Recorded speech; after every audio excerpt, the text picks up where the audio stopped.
দৃষ্টি প্রতিবন্ধীদের ভাতা অন্তর্বর্তীকালীন সরকার তৎকালীন আওয়ামী লীগ আমাদের যদি বৎসরে 50 টাকা করেও বাড়াতো তাহলেও আমরা এখন প্রায় 1,500 টাকা ভাতা পাইতাম। কিন্তু তা না করে 1 বছর 2 বছর পর 50 টাকা বৃদ্ধি পায়। এটা কয়টা টাকা? এটা তো একটা মানুষের একদিন 4 পয়সাও না।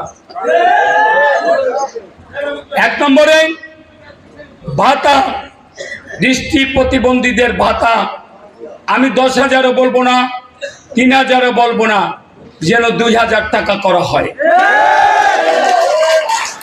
যে সকল দৃষ্টি প্রতিবন্ধী মাস্টার্স, বিএ অনার্স পাস করে রাস্তায় ঘুরছে, ভিক্ষা করছে, তাদের কর্মসংস্থানের ব্যবস্থা করতে হবে।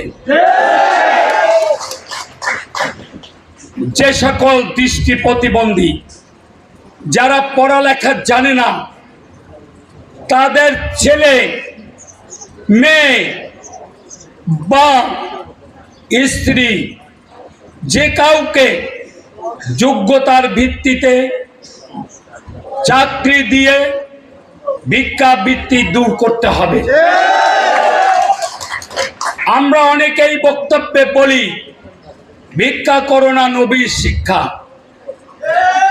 আসলে কি কথাটা সত্য, কিন্তু প্রয়োজন আইন মানে না। অন্ধরা ভিক্ষা করে কেন? প্রয়োজন আইন মানে না, তারা খাবে কি?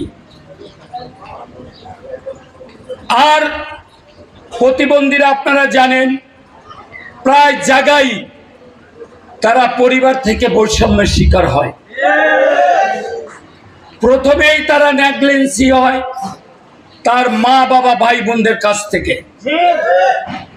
এত দৃষ্টি প্রতিবন্ধী ভিক্ষুক হতো না যদি তাদের বাপ মা এই কথাটা না ভাবতো যে এটা আমার টাকার কলস। একজন প্রতিবন্ধীর জন্মানো মানে মনে করলো যে এ টাকার কলস। এই প্রতিবন্ধীর টাকা দিয়া ভাই বোন মা বাবার সংসার পরিচালনা করা হয়, লেখাপড়া সবকিছু। কিন্তু ওই প্রতিবন্ধীটা কি করলো? সকালে বাইরায় আর রাত 10টা 11টায় ঘরে যায়, গিয়ে টাকা নেয়, কিন্তু তার মনের মতো খাবারটাও খেতে পারে না।